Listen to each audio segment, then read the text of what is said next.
Вірш Константи Дельфанс Гальчинського «Труби колядної пошти». Виконує Мар'яна Алексєєнка. Допомагають Віталіна Долініна, Арина Чумаченко, Тетяна Ветрова, Аліна Єрмакова.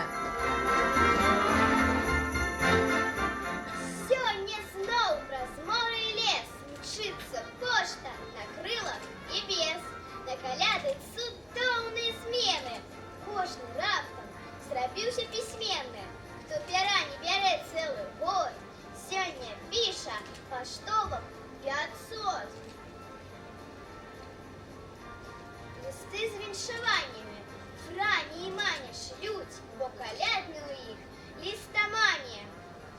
Вчора у Кричеве просто на рынку листы разорвали поштовую скринку. Пишут усе, не питайте навошта.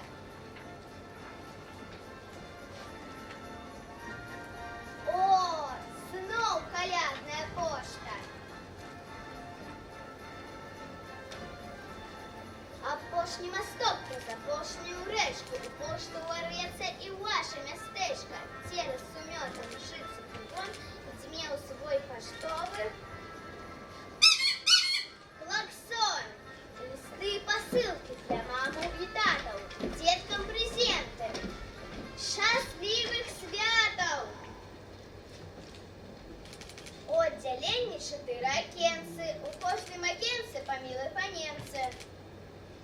Мне, коли ласка, 2 телеграммы отправить или заказные для мамы.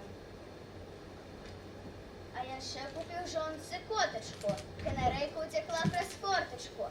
Рыбка великая сдохла, малую коточка съела, моцно целую. А 2 телеграммы господара Михала. Халі, гонорар, де гроші шельма? І коли ласка, пакетик цибулі. Так, бандеролью, буклети дядулі. Хоть дребеза, але дід буде радий, що родний внук не забив на коляди. Уліду бандероль, телеграму в городню, ліс заказнив Лишова, богиня. Дякую, красуні, ви цуд між дівчатов.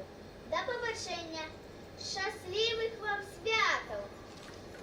Кожну хвилю з ранку до вечора пошта працює нестомна, вічна. Хутка, надійна, низькі кошти. Пошта господарства, колядная пошта. Елки мелькают, стукают дроты. Едет фургона, в фургоне листы. Зайцы, утекайте! С дороги, лоси! Федя, они! Заказные вязи. Улучшать поштарик зауважить не тяжко. Золотом трубов зяя фуражка. Для города і вёски, палацу і хату. Пошта для усіх нас. Щасливих нам свят!